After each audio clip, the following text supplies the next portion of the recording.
मूर्खों की सूची। हास्य और व्यंग साहित्य की एक महत्वपूर्ण विधा है। गंभीर और तनावपूर्ण माहौल को हास्य रस के एक छींटे से सामान्य बनाया जा सकता है।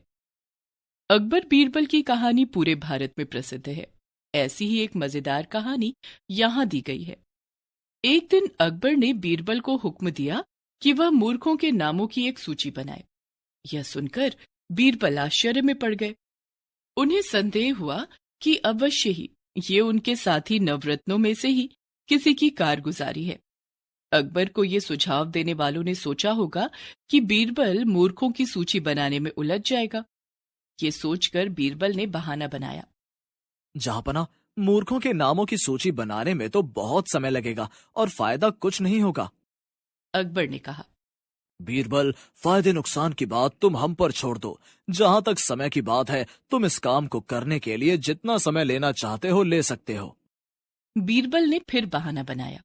हुजूर, इस काम में कई लोगों को लगाना पड़ेगा। अकबर ने कहा। ठीक है, जितने लोग चाहे लगा लो। बीरबल ने अगली समस्या बताई। इन लोगों को मूर्खों के नाम इकट्ठा करने के लिए जगह जगह भेजना पड़ेगा।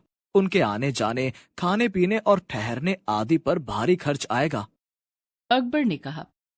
कोई बात नहीं, हमारे खजाने में धन दौलत की कमी नहीं, तुम्हें सारा खर्च मिलेगा। बीरबल को लगा कि अब बचाव का कोई रास्ता नहीं। वह सोच रहा था नवरत्नों में से किसने यह सुझाव दिया होगा। बीरबल सोच विचार में डूबा था। तभी उसे एक घटना याद आई। उसके याद आते ही उसने कहा। जहांपना, सच्ची बात तो यह है कि मूर्खों की सूची बनाना बड़ा खतरनाक काम है और मैं ऐसा खतरा मोल नहीं ले सकता। क्यों भला? अकबर ने आश्चर्य से पूछा। इसलिए कि आप कहीं मूर्खों के नामों की सूची पर नजर डालते हुए गुस्से में ना आ जाएं। बीरबल ने कहा। हो सकता है कि गुस्से में आने पर आप मुझे देश निकाला की सजा ही ना सुना दें। कहीं ऐसा हुआ तो मेरे परिवार का क्या होगा? क्यों, हम गुस्से में क्यों आएंगे? अकबर ने पूछा। बताया ना, मूर्खों की सूची देखने पर। बीरबल बोला। अकबर ने कहा।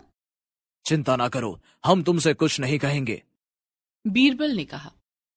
मैं आपसे पक्का वादा चाहता हूं कि ना तो आप गुस्सा होंगे और ना मुझे कोई सजा देंगे। ठीक है?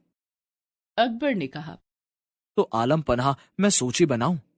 इससे पहले मैं आपके सामने हाल की एक घटना की चर्चा करना चाहता हूं। जरूर करो। अकबर बोले। इस घटना को सुनाकर मैं जिस नतीजे पर पहुंचूंगा उसे सुनकर भी आप नाराज ना होंगे, ये भी वादा दीजिए। ठीक है, हम वादा करते हैं, लेकिन तुम अब पहेलियां ना बुझाओ और जो कुछ कहना है जल्दी कहो। बीरबल बोला। आपको याद होगा, हाल ही में चीन देश से एक सौदागर आया था जिसने आपको बेहद आकर्षक कढ़ाई वाले चीनी वस्त्र और उतने ही आकर्षक चित्र दिखाए थे और आपने खरीद लिए थे। हाँ, याद है हमें। उसे और भी वस्त्र और चित्र लाने के लिए हमने उसे 10,000 स्वर्ण मुद्राएं पेशगी में दी थी। अकबर ने कहा। लेकिन जहांपना, आपने ना तो उसका नाम पूछा और ना पता। अगर वह वस्त्र और चित्र लेकर न आया तो? बीरबल बोला। ओह, ये तो हमने सोचा ही नहीं। अकबर ने अफसोस जताया। तो आप ही बताइए कि यह भला अक्लमंदी का काम है या मूर्खता का?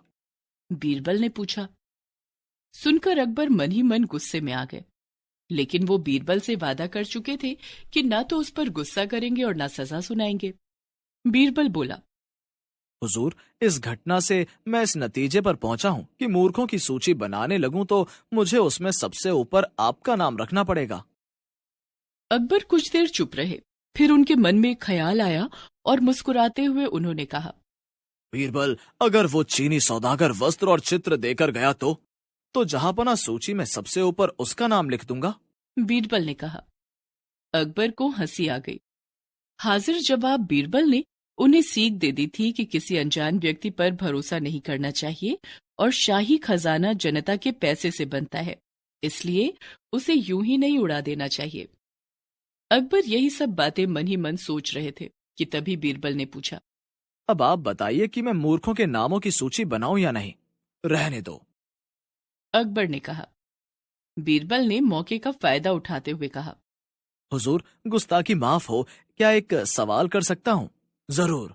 मुझसे मूर्खों के नामों की सूची बनवाने का सुझाव आपको किसने दिया जहांपना? किसी ने नहीं, ये हमारे ही मन की खुराफात थी। कहते हुए बादशाह अकबर हंस पड़े।